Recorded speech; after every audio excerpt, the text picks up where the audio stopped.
ಎದುರು ನೋಡುವಂತ ಒಂದು ಕಾರ್ಯಗಳಿಗೆ ಅನುಸಾರವಾಗಿ ದೇವರು ಯಾರಿಗೆ ಒಲಿಯುತ್ತಾನೆ ಎಂಬುದಾಗಿ ಪ್ರಶ್ನೆ ಮಾಡುವುದಾದ್ರೆ, ಯಾರು ದೇವರಲ್ಲಿ ಒಪ್ಪಿಸಲ್ಪಟ್ಟವರಾಗಿ ಪಶ್ಚಾತ್ತಾಪ ಪಡ್ತಾರೋ, ತಮ್ಮ ಪಾಪಗಳಿಗೋಸ್ಕರವಾಗಿ ಪಶ್ಚಾತ್ತಾಪ ಪಡ್ತಾರೋ, ಅವರಿಗೆ ದೇವರು ಒಲಿಯುವ ದೇವರಾಗಿದ್ದಾರೆ.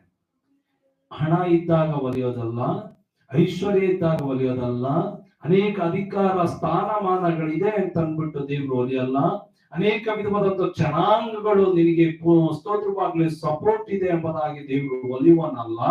ಯಾರು ಪಶ್ಚಾತ್ತಾಪ ಪಟ್ಟು ಇವತ್ತು ದೇವರಿಗೆ ವಿರುದ್ಧವಾಗಿ ನಾನು ಪಾಪ ಮಾಡಿದವ ಪಾಪಿ ಎಂಬುದಾಗಿ ಯಾರು ದೇವರ ಸನ್ನಿಧಾನದಲ್ಲಿ ಪಶ್ಚಾತ್ತಾಪ ಪಟ್ಟು ಒಪ್ಪಿಸಲ್ಪಟ್ಟವರಾಗಿ ದೇವರನ್ನ ಮಹಿಮೆ ಪಡಿಸುವುದಕ್ಕಾಗಿ ಬಿಟ್ಟು ಕೊಡ್ತಾರೋ, ಅವರಿಗೆ ದೇವರು ಒಲಿಯುವ ದೇವರಾಗಿದ್ದಾನೆ. ಇಲ್ಲಿ ವಾಕ್ಯದ ನೋಡ್ತಾ ಇದ್ದೇವೆ,